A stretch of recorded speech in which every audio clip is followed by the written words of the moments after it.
This episode of the Halloween podcast is brought to you by Acorns, the app that invests your change automatically. If you're like me, you have zero inside of your savings for future you. What Acorns does is rounds up all of your debit card purchases and invests that change for you automatically. I got started months ago and my account is slowly growing for future me. I didn't even notice it coming out of my bank account. It's that subtle. Support the Halloween podcast by signing up using our link. You get a $5 sign-on bonus, and so do we. Just go to thehalloweenpodcast.com/acorns, click on the banner, and get signed up. That's thehalloweenpodcast.com/acorns. Now let's get the show started.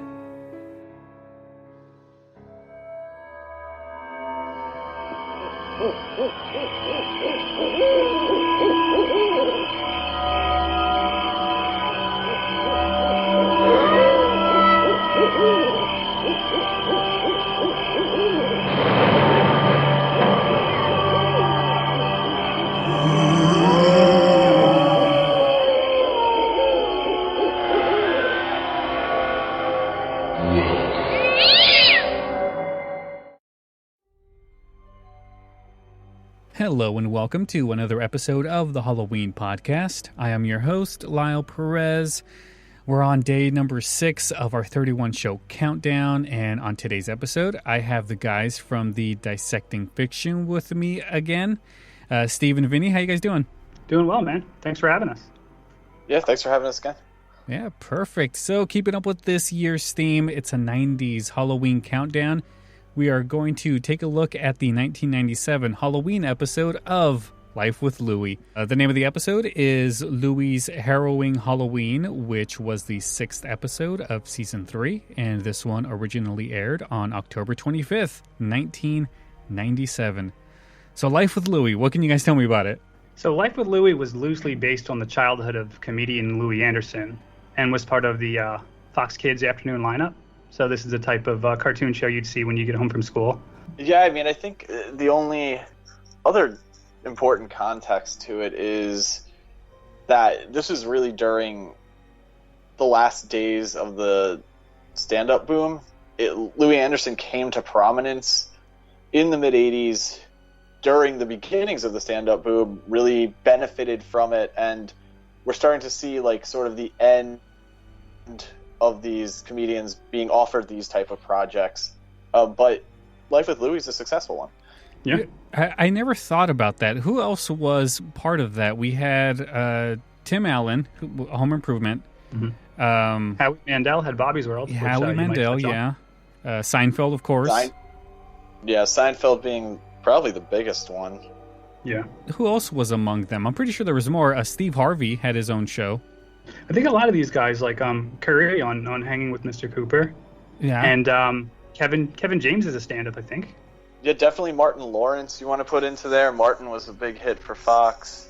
Yeah. And there was, I think, countless failed ones as well. But it seemed like the 90s was the decade for this type of stuff, because now that I'm thinking about it, a lot of the shows that I watched all had the comedian in it. Yeah, from what I understand, that would be part of the goal, like being a regular at like the one of the popular comic clubs in LA, that you would get seen by the right person and get a deal. Yeah, and I think there's also an element, sitcoms especially at this point are kind of the cheap show to make that changes to reality television as we move forward. But if you could get a strong enough personality in front of the show, it seems like studios were looking for that for quite a while. Yeah, out of all of them, it was probably, Howie Mandel and Louie Anderson who had cartoons. Was there anybody else? I think everybody else was live action. John Candy had Camp Candy, which actually is a really great show. I missed that one. And then you had some weird ones like Kid and Play and MC Hammer, which, I mean, MC Hammer's not really a comedian, but Kid and Play are definitely comedians to a certain extent. I'd say. Yeah.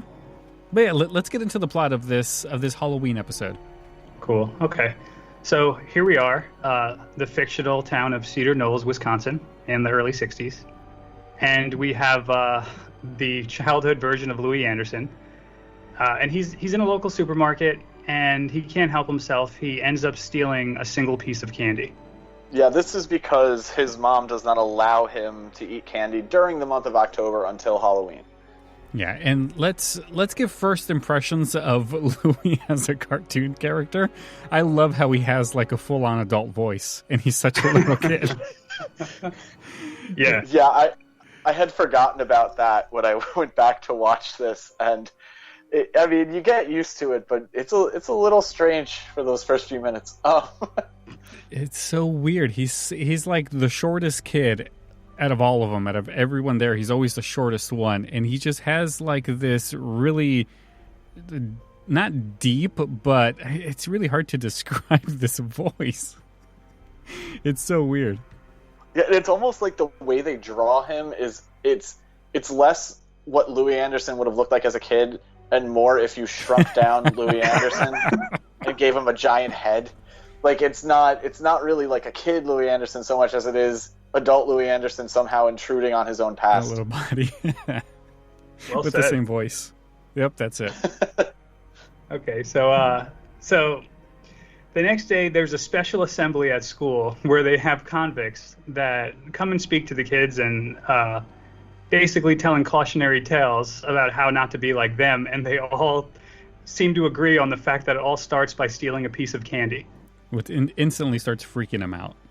Right, he's overcome with fear and guilt and paranoia. And so what he ends up doing is he takes the candy, he takes the single piece of candy, and he throws it into what I remember being a river, like by his house. So he's that's essentially destroying evidence. That's accurate. And then as this sequence plays out, this is one of my favorite things in the episode. There's a very on-the-nose parody of John Carpenter's Halloween theme playing. Yeah, like it's almost note for note as close as you could probably get without getting sued. It's a nice touch. Yeah. So after he throws the candy in the river, he comes back home only to find his little brother with that same piece of candy. So he completely loses it on him. He's screaming, "Who put you up to this?" Then he's using all these old-timey phrases for what's going to happen to him. He's like, "You're trying to send me up the river, the big house, the slammer." And then he finally mentions the clink, which, like, you kind of take it for, like, what it sounds like it would be. Like, you know, clink, like, jail doors closing or, you know, stuff like that. But then upon a little research, which we do for this podcast, we found out it's actually a historic prison in Southwark, England. And it also happens to have great reviews on Google. I guess it's a museum now, so you can go there, and I think probably, especially around Halloween time, it's quite the experience. So, you know, if you're ever in Southwark, England, check it out. The clink. The clink. You know, we were doing the Scary Stories series, and one of the stories is called Clickety Clink, about these kids who do grave robbing so they can steal money. That's what I thought. I thought it was going to have something to do with that. The clink. the clickety clink. Yeah, this is like investigative journalism at its best here. So then, after a full-blown meltdown, Louie takes the candy back to the store, but then is scared off by the store manager. He doesn't end up, you know, putting it back into inventory. Yeah, which kind of got me thinking about that manager. He's way into his job. Like, he's like, we're going to count every single piece here of candy, and if there's one missing, I know who to go after. Yeah, he keeps citing a full-blown audit, like a very detailed audit that's going to be done. Yeah. And in fact, he'll know whose mom to call if there's anything missing from inventory. Any discrepancies. Right. Yeah, imagine, like, buying candy in that store, too. Do you have to count out every piece? I guess there's a couple stores that do that, right? Like, to this day, like... I mean, I don't know. I always thought it was you put it in your bag and then you weigh it and then you pay the price per pound. But I don't know about individually.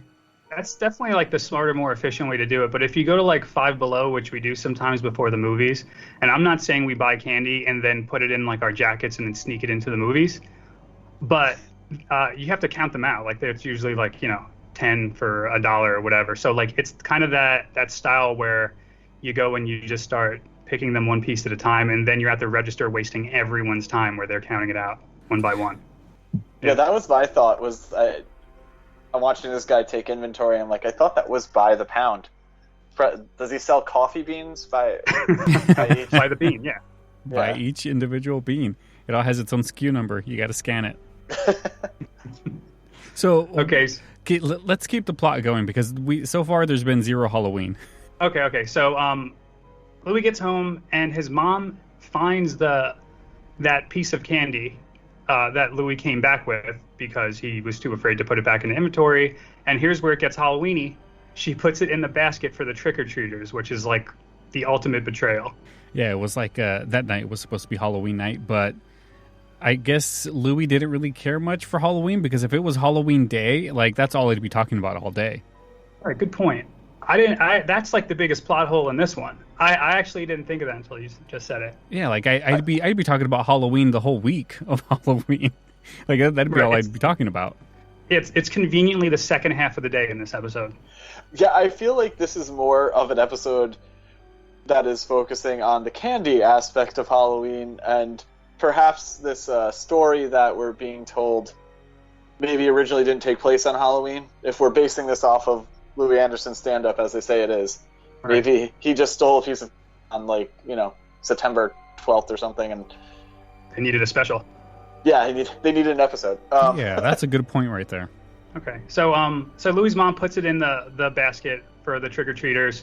Louie runs downstairs, and of course, like, he just misses some kid in a ghost costume, so like there's no way to figure out who it is, who takes the piece of candy and runs off. The only clue or identifying mark seems to be that he has red shoes on. Yeah, and then they go chasing for him.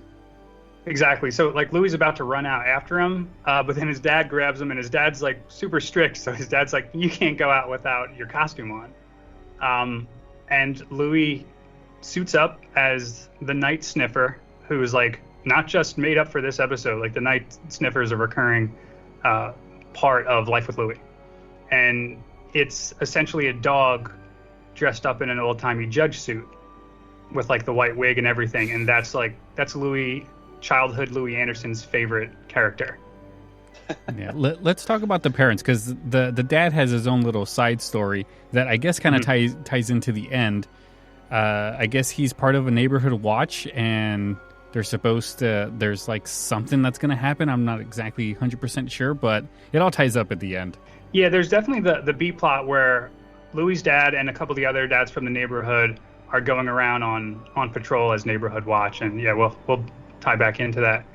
So getting back to Louie's pursuit of that candy, he's after the guy in the kid in the ghost costume. Only Glenn, who's a bully. He's an ongoing character in the show. He's a bully with a surprisingly quick wit, and he gets to the kid first. So Glenn now has this candy and isn't keen on giving it up. So there's going to be a tie into those convicts, though. So those convicts that they brought into school for that special assembly, one of the guys just happens to be behind Glenn and shakes him down for the candy. See, I'm glad you said it that way, because I was watching this. I'm like, did I miss something? Like, why are these convicts out trick-or-treating? I had to that same rewind. thing. Yeah, my childhood brain just accepted everything for what it was, and then today I had to rewind that part and try to figure it out. So yeah, they were still very much convicts. I was trying to figure out if it was an ex-convict, but it was an escaped convict. So that really should be the scariest aspect of the show, but it doesn't seem that way. They didn't really play that up. But I want to talk about Glenn for a minute. So he's a brutish bully with a quick wit, like I was saying, and he has probably some of the best one-liners, not only in the show but throughout the series. So he runs into a kid who's dressed as Dracula, and he goes, "Hey Dracula, count this," and he lifts his fist up, to intimidate and threaten him. Which great wordplay, Glenn. But what is he supposed to be counting? Is he supposed to be counting punches, or what is he supposed to be counting? Oh, it was his fist. He's just saying, like, Count Dracula. Like, he's just playing off of that. Yeah, but what on his fist is he supposed to be counting? Oh, he's going to punch the kid. He's threatening to assault him. Yeah, but you're supposed to count punches? What's he counting? I guess so. Like, I don't get it. What's he counting? It's incredible. So then Well, closed fist is 0, right? Isn't that? Yeah. Yeah. He does other things, like he calls, like, in every episode when he sees Louie, he calls him something else that plays off of his name. So in this one, he's Night Loogie because he's supposed to be Night Sniffer. Then when he runs into the kid dressed as the ghost, he refers to him as Casper Weinberger, which this one took a bit of digging also to figure out, like, what's that in reference to. So it turns out Casper Weinberger, or Cap as they would refer to him in real life, was the former defense secretary. And he was very much involved in the Iran-Contra affair and got himself into a bit of trouble, but then was ultimately pardoned by George H.W. Bush in 92. So there's just like a whole, it's like a whole edgy, deep, buried thing in there that, just needed to be in there. Yeah, which is interesting since it's supposed to be, 1961? Yeah, and I looked that up too, because then I was so eager to call them out on to call it a 90s cartoon show on another plot hole, but he was already a known politician by then, by the early 60s. We thought we got him, but I guess not. Yeah, we almost had them. Yeah. Okay, so let's see what we have here. Well, anyway, that Casper Weinberger comment is how the kids know that Glenn was the one who had the candy. So I took this a little bit out of order, but that's how when Louie was looking for the candy, and he found the ghost kid, but didn't find the candy, and the ghost kid mentioned, it was some bully who referred to me as Casper Weinberger. They instantly knew it was Glenn, and that's what took us to the point where the escaped convict was grabbing the candy off them. Yeah, there's also, like, the show is just a little bit dark for children's television, I think. And, like, not even just, like, dark, just sort of, like, mean. Like, there's one part in this sequence where Louie's friends mistake him for an actual dog. That's true. And he just kind of, like, rolls it off like, oh, yeah, I'm that ugly. And it just, like, moves on. It's, like, this weird, like... It doesn't feel like a kid's show at that point. Yeah, it's just like crowbar in insults like every chance we get. So then, so Louie sees that the convict now has that piece of candy that he's obsessing on, and to make things interesting, the convict looks at Louie and he goes, "I'll give you one chance to take the candy, and mind you, it's in like a big bag of other candy." And he goes, "But you can't look." So now he's got to reach in there and hope that he gets it out of like a whole bag of candy, and of course, in true 90s cartoon fashion, he does. So then he takes that piece of candy and he's immediately heading back to the store, and his plan is to break in and return that piece of candy into inventory like he did from the beginning.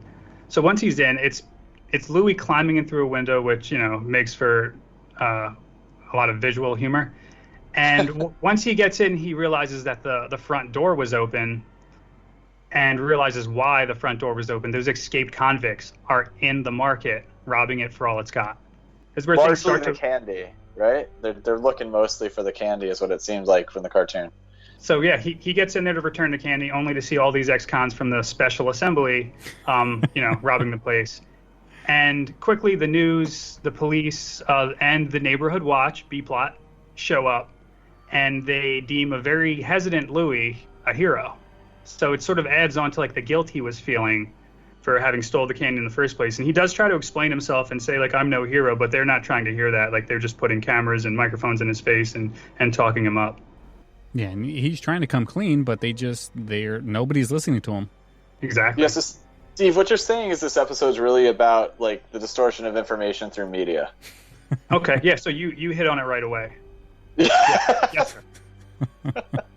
Yeah, that was exactly it, and that's where things wrapped. There was like a small scene at the end where Louie returns home, and his mom, the voice of reason, is like, I knew that you took that candy, but I still think you're a hero because you tried to do the right thing. Oh, and by the way, the store manager left something for you in your room, and he opens the door, and a million pieces of candy come, barreling over him, and big twist at the end.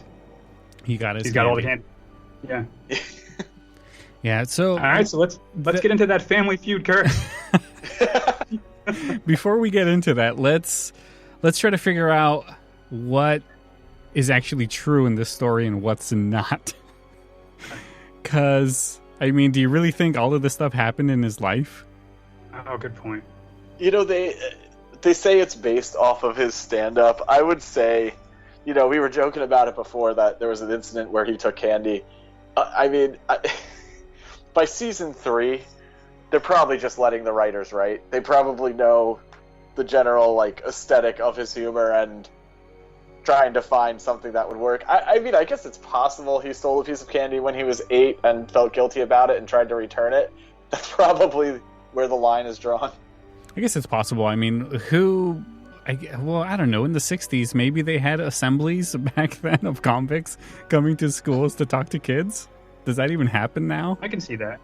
Probably not. I mean, I don't know, but I could definitely see it back then where it was like a little bit more kind of like tougher lessons that they wanted to give these kids. Yeah, and then escaping was probably something that really happened. Yeah. These kids.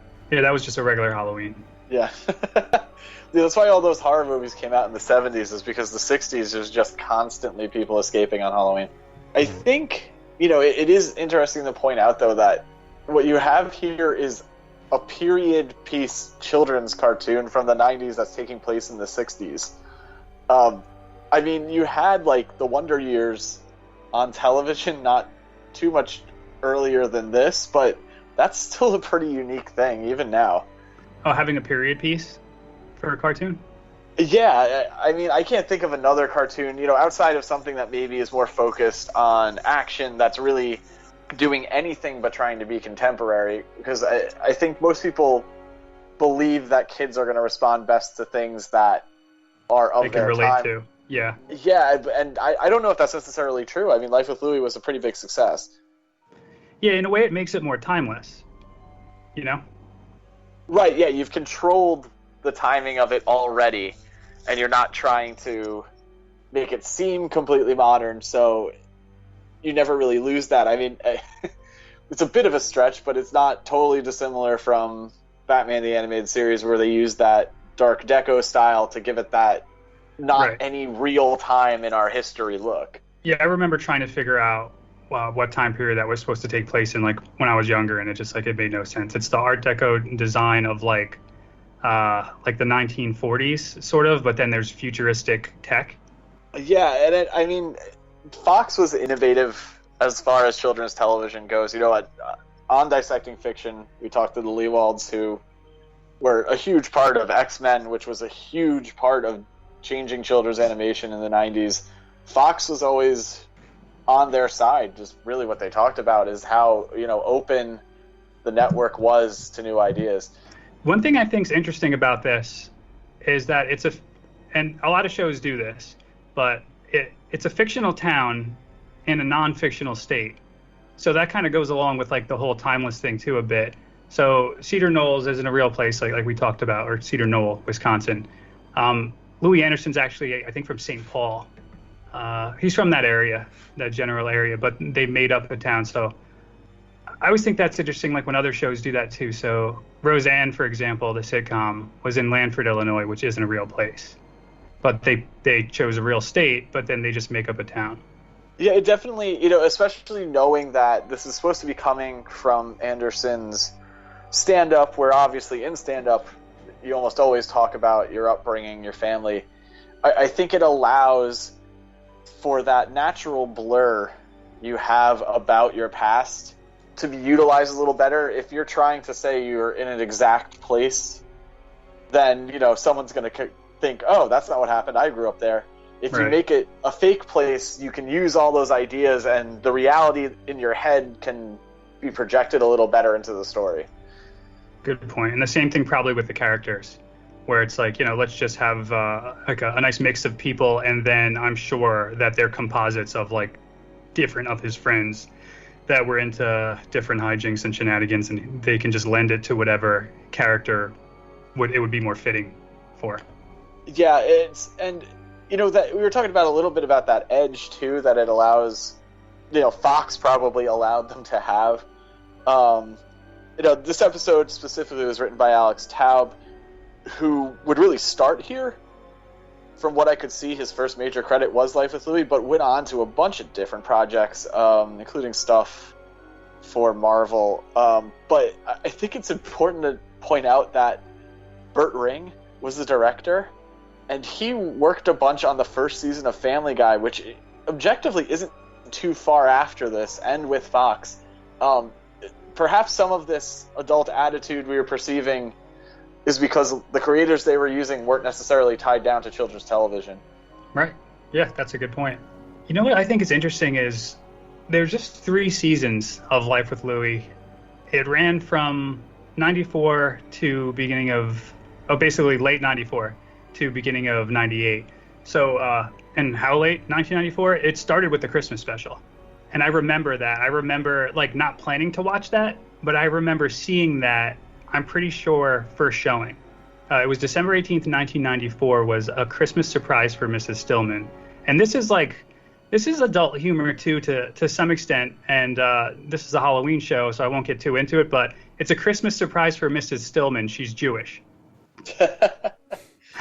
And that very much comes into the plot of this episode, where they notice she doesn't have Christmas lights hanging on her house. So then when she leaves her house, they quickly go and load it up with decorations, and she comes home and they realize she's Jewish. But so that was the first episode. That was 1994, and the show runs to it ends on a Mother's Day episode in March 2nd of 98. Yeah, so it's really the same not a long season run as this. Yeah. Yeah, not a long run, but like a very memorable show for that Fox Kids afternoon. Yeah, and it's interesting, I don't think it's, a problem to talk about other holidays anchoring the show. It shows the type of intent that they have, that they were trying to create these sort of touchstone episodes. The reason you do a Halloween episode is to make parts of your plot automatically relatable. It's just a really good tool. And I think what's interesting here is this was a Halloween episode that didn't focus on costumes, really. Like, as you're saying, like, it's really like that end of the episode where you even get that part of Halloween. But it does definitely focus on candy, which I think to quite a few people is the main point of Halloween. Yeah. Yeah, Life with Louie is one of the few shows that has a great Thanksgiving episode. And those really, and those holiday episodes, for me, I see them as like gateway episodes. So if you're not into a show, like a specific show, but it's that time of year, and you see like, oh, there's a Halloween special, a Christmas special, or what have you, you're probably more willing to give it a shot. And then a lot of times, if you end up liking it, you'll just be like, okay, yeah, this is another show that I like. This is another show I watch. So it's a good move. And I'm surprising sometimes when shows don't do that. The cool thing is that a lot of these shows, even if you start with the Halloween one or the Christmas one, the Thanksgiving one, you still kind of get a feel for who the characters are just because of the writing. It's not something that you need to start from the beginning and then be like, oh, well, the Halloween episode is not going to make sense because I'm not starting from the beginning of the show. I don't know what's going on. You can just start from those, and 90% of the time you're going to come out with, oh yeah, I actually understood it, so let's go watch the rest of them. It is a good gateway. No, you're exactly right, because people come for topics and they'll stay for the characters. Like they'll come for the content, stay for the characters, kind of thing. So if you can pull them in on the specifics of whatever topic that you're covering, and the characters are relatable and likable and dynamic enough, they'll stick around. Yeah, I remember doing that a lot as a kid, that I would always search for different shows when it was the Halloween season, and I would watch shows that I've never watched before just because it was a Halloween episode. Yeah, I still find that to be true. I can even think recently there was a Halloween episode of The Goldbergs, and I've never watched The Goldbergs, but I found out they were doing a Halloween episode, so I was like, all right, cool. They have a bunch of them, and they're all really good, because there's so many pop culture references, and like, meaning from the 80s, that's a period piece sitcom that takes place throughout the 80s, and they do it so well. Yeah, when I was a kid, there was a show, I don't remember what the show was, but the only reason I watched it was because I was watching some other show, and in that other show there was a commercial for this other show, and it wasn't even a Halloween episode, but it looked like a scary episode, and I was all for it. So I waited for that show to come on, and I even recorded it on my VHS tape of Halloween stuff, and I actually ended up liking the show, so I would watch more of it. That's like a key thing that a lot of these people doing sitcoms now, like they don't utilize the feeling of Halloween. Like, when was the last time you actually saw a really good Halloween episode? I'm not sure. I mean, I would have to say the Goldbergs, but I think they're intentionally playing into everything that you're saying, Lyle, because that's kind of the essence of their show, is to have that nostalgia. Most of the modern shows don't. You're right. Yeah, and if they would only use that tool of doing like a really good, like scary Halloween episode, they would probably last longer than 2 seasons. Because a lot of these shows don't last that long. Oh, you mean not only to have like a good Halloween episode, but to have an actual like scary Halloween episode that's like legitimately scary? Yes, like okay. What could I use it as an example? Did you guys ever see Two Guys, a Girl, and a Pizza Place? No. Not for a long time. They have... I haven't done any of the episodes on the Halloween podcast, but they have some of the best Halloween episodes because they're like the Treehouse of Horror, where it's a standalone. Like, these people die in the Halloween episodes, but then the next episode they're magically back. So it's kind of like one of those things where if they would just do that type of stuff now, I really think they would catch more people like, oh, I actually kind of like this show because there's a character I relate to, so I'm going to come back next week after watching this really cool Halloween episode and just keep watching the show, or just put it on the DVR and just keep watching it. But I don't feel like they do that anymore. I know one example of a show within the last decade or so that did do it, but I'm going to say this as a little tease for Dissecting Fiction. We're going to be covering that there, so keep a lookout. But generally, I think the reason you don't see it is how proliferated television is now. If a network wants something scary, they're going to go on their streaming service and have someone make a horror anthology for them. You know, you have access to so much more media that I feel like probably a lot of studios are hesitant to produce something that goes too far off of what they're making, because if it's successful, they want to keep their little corner of the market, and someone else will worry about making that show. That's how I feel about it. I mean, you have like Shudder put out Creep Show around Halloween this past year. I think that's where you're going to see a lot of it. Is you're going to see more original content, but not necessarily connected to existing franchises. I just think that's the way the industry is starting to go. Yeah, they really need to look back in order to move ahead. Yeah, they really should. But well, I guess it's what kids these days want, you know. Yeah, who knows? I don't know. I have 3 kids, and I honestly have no idea what they want. Yeah. Like, well, I guess I do kind of know. I mean, my youngest, Kalexi, she's 4. She wants to watch the Ryan guy, the Ryan Toys reviews on YouTube. That's all she wants to watch. My son, Callan, for whatever reason, he has a fascination with fans, so he just wants to watch YouTube videos of fans spinning. He's like my serial killer. And then well, there's our episode. Yeah. And then my oldest, she's 12. She I don't know, she watches animated things. I don't know, but where can we really put the Halloween stuff in that? Yeah, that's kind of what I was getting at. It's like, it's so hard to grab their attention. So to tie it back to the whole Halloween episode being a gateway into liking that show, oftentimes how that was done, well, at least for me, would be a network would essentially throw an event. So Nickelodeon, that would have Snick, would do Snick or Treat. So now I'm like bought in, like, to whatever they're going to show me. Like I would really just want to watch one show, But once they made it into a whole event, and the commercial bumpers and stuff were like the whole animation through a graveyard, and jack-o'-lantern starts talking to you and all that stuff, it's like, okay, I'll also watch this show, and then okay, I'll also watch that, because in my mind now I'm bought into the whole night. Yeah, I mean, TGIF did the same exact thing where they did all 4 shows were all Halloween related. Yeah, so it's worth sticking around. You're already in that mindset. You're in that mood. That's the funny thing too, is because now we have so much control over what we can watch in a day. Like, you can almost make those type of marathons on your own. Maybe that's why they're disappearing, is they're counting on the fact that people aren't going to necessarily sit through something that they don't like every part of because they have so many choices. But it's not as fun.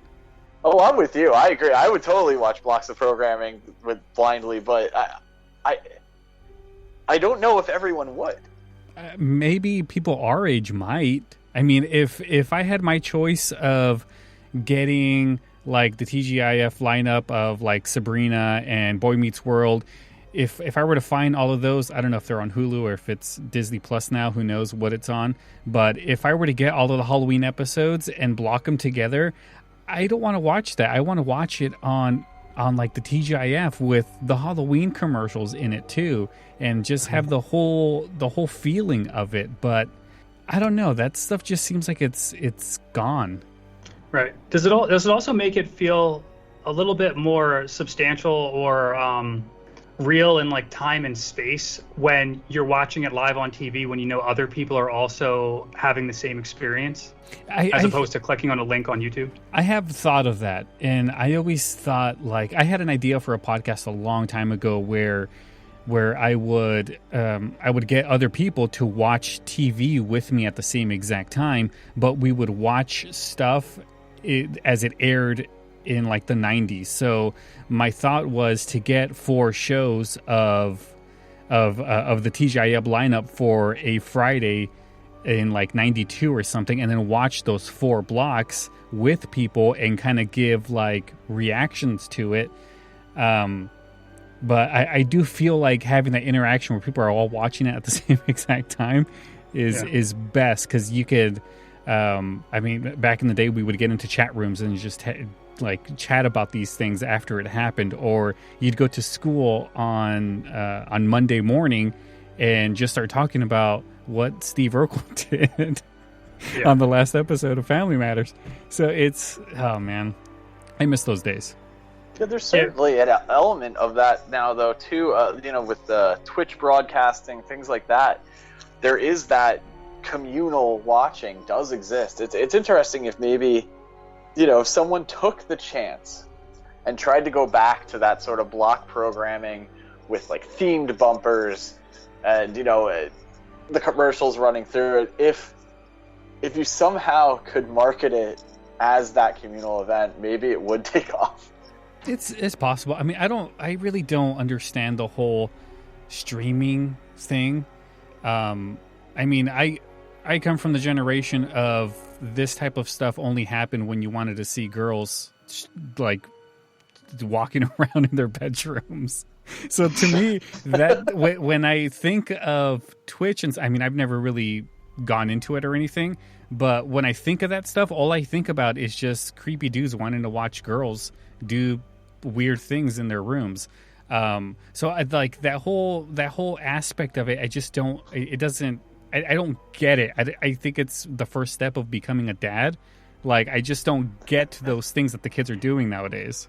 I think there's still some of it, because people will set an alarm to watch a show, like, it's off the air now, but like Game of Thrones, they would want to see it like as soon as it comes on.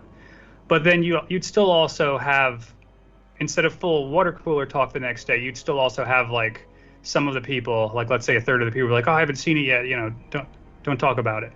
But I think back in the day, you didn't really have to respect that as much, because it was you weren't getting all these chances to see it. You didn't have a choice like that. Yeah, you needed to watch it, or else you weren't going to watch it. Right. Yeah, it was like you screwed up, like you missed it. Now it's like, oh no, it went from I TiVoed it to I haven't watched it on HBO Go yet. Yeah, which is another like tie-in to Life with Louie. kind of alluded to it before. Life with Louie is not available on DVD. It is not really available on any streaming. You can kind of track the episodes down. It is extremely popular in Europe, apparently, and is available there. But we alluded to a little bit of a Family Feud curse. I think we all kind of agreed to leave Louie's troubles for the internet if you want to look that up on your own. Yeah, we don't want to get specific, but Louie Anderson ultimately fell victim to the Family Feud host curse, and maybe that's a reason why his stuff's not as available as it should be, or as other people's stuff was. That's possible. I mean, you can still find the Cosby Show floating around, but not as much as you did 10 years ago. Yeah, it's definitely, it's not like anyone is actively banning Life with Louie from, the normal outlets, but it's also not as available as so many things now, especially, 2020 has even been this humongous boom for content being available between the launch of HBO Max, Disney Plus at the end of last year. Yeah, that was huge. It's almost bizarre that it's not, and I can't help but feel that some of the controversies that would later befall Louie Anderson contributed to people maybe not wanting to put up children's programming related to him. Well, are there other Fox shows that you can't really find? Do you think maybe Fox is thinking of doing a streaming service themselves? Do they even have one out already?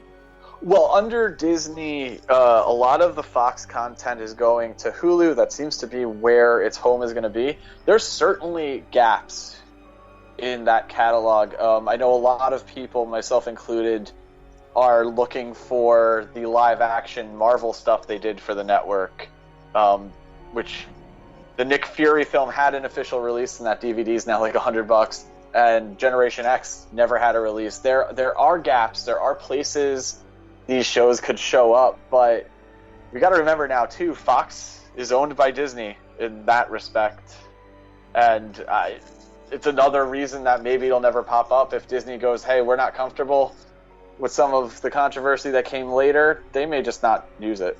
Yeah, so let's get into this curse. The Family Feud curse.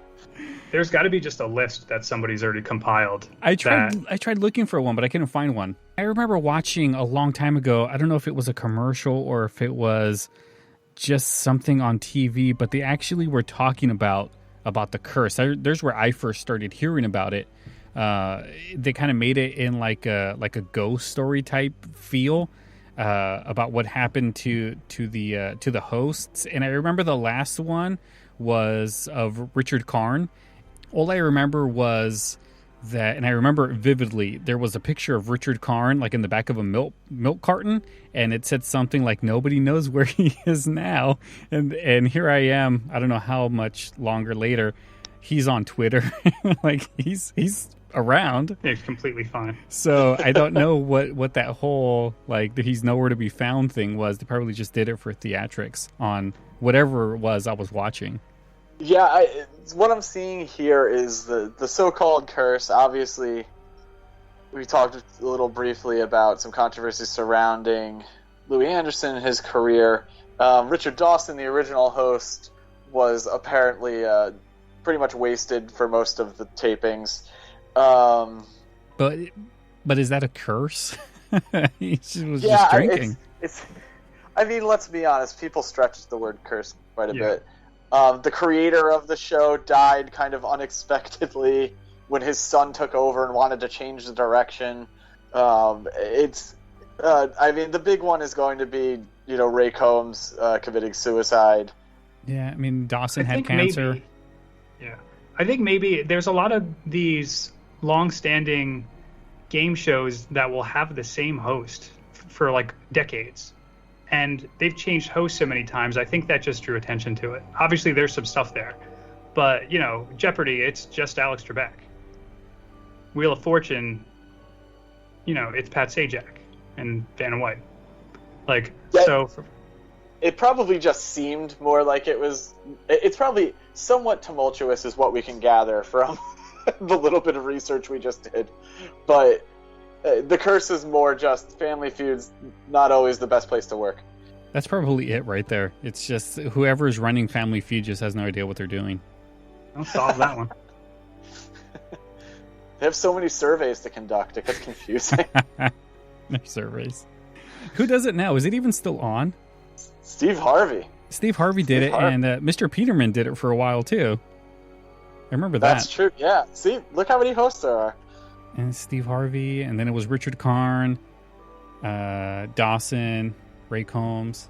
I think that was it. I can't think and of Louie Anderson. And Louie Anderson, Louie, yeah.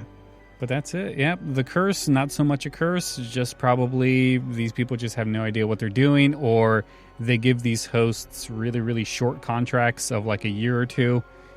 It could be a number of reasons. I think it's just employee retention. They just have issues with that. But Again, Steve Harvey's still there. He's still long doing run. Going strong. 2010. Yep. yeah, Steve Harvey, still going at it. All right, guys, so before we get going, let's give our final thoughts on this half Halloween episode of Life with Louie. Yeah, I would say going into it, I didn't really remember a lot of the specifics of the plot, but having rewatched it for the show, it's actually not one of the better Halloween specials, just because Halloween itself doesn't play that big of a role in the episode. So while it'll still be on the playlist, certainly, it's not like a must watch every year. Yeah, I enjoyed it. I think it's funny. I think for all of the sort of coarseness to it, and it's just a little bit dark and a little bit ridiculous, I did end up liking it a lot more than I thought I would. I do tend to lean towards horror movie kind of Halloween, but I thought that this made a lot of sense, and there probably are a lot of kids who focus on the candy aspect of Halloween. And I mean, you have a bunch of escaped convicts in it, so there's a little bit of a horror element. I say it's worth a watch. You know, give it a try on your Halloween marathon this year. If you don't like it, you can always cut it. Yeah, so the Life with Louie episode, it is half Halloween. There's really not much Halloween reference. I kind of feel like it tried to do more of an internal scare, like he was scared he was going to get caught for stealing that little candy. He was afraid of the consequences, not necessarily afraid of any monster. Well, I guess the clerk could have been considered a monster, counting his candies. But the episode, it was fun. It did have a lot of good zingers in it. I did like the one where his mom was telling him what to do, and he's like, "Oh, what am I, your slave?" I thought that was funny. There were a lot of good zingers. So this would be an episode if you're reaching out for some nostalgic stuff. I didn't really get that nostalgic feeling with the show, even though I did watch it as a kid. I don't remember ever watching this Halloween one. I do remember watching another one that was kind of scary that I have on my Halloween tape, the one that says Halloween is cool. That one, there's an episode of Life with Louie in that one where he's like trying to scare his younger brother. And then all I remember from that is when he keeps saying throughout the entire episode, he keeps saying, "Yeah, it's part of the job description about being a big brother." So that's what I remember the most about that episode. This one, I had zero memory of. But I thought it was a good episode. It was funny and something that you guys need to check out. Thank you guys so much for coming on. Why don't you go ahead and give us your podcast again? Sure. You can find the Dissecting Fiction podcast on almost all major podcast platforms. We talk a lot about pop culture, a lot about different types of fiction, comics, movies, TV, video games. And honestly, if you type Dissecting Fiction into Google, you're going to find us. I'm not even concerned. So take a look. Thanks. Perfect. All right, so that's going to do it for this episode of the Halloween podcast. If you guys have any questions, comments, or want to suggest anything for your future show, you can go ahead and send those to thehalloweenpodcast@gmail.com. You can also go to our new website, thehalloweenpodcast.com. You can go ahead. There's a contact me there if you'd rather do that rather than sending me an email. Feel free. You can go to our Facebook page at facebook.com/The Halloween Podcast. We're on Twitter at The Halloween Pod. If you guys like to support the show, you can do it a bunch of different ways. You can go to Apple Podcasts and leave us a 5-star review. Those always help. You can also go to our Patreon page at patreon.com/The Halloween Pod. You can become a monthly giver. You get access to bonus content and the longer shows. You'll probably hear the TGIF show me and these guys just recorded a couple of minutes ago. You could help us out, and it would be a blessing. Trust me. All right, guys. Thank you guys for coming on. And all of you listeners, I'll see you guys again tomorrow for another episode in the Halloween Countdown. Have a good night.